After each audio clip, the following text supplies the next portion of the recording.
Analysts say the easing of U.S.-China trade tensions will hopefully stabilize the yuan and other safe haven assets.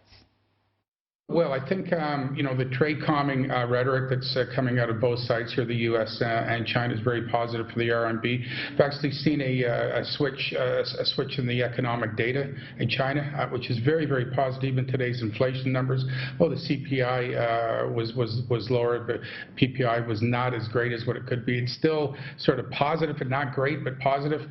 And this is sort of buttressing sentiment. Ultimately, I think what really counts is a more de-escalation of trade. So in other words, if we get a 50% rollback in the U.S. tariffs, which may happen if we move towards a phase 2, this could probably put the yuan down around 6.80 on a fair value basis. So yeah, I think there's room for the yuan to appreciate on that front. It's interesting. I've been fielding a lot of comments on that. I still like gold for its intrinsic properties around, if the Fed starts to move into an easing cycle, the U.S. economy starts to lessen. I think gold, obviously, we saw the huge ramp up on geopolitical risk.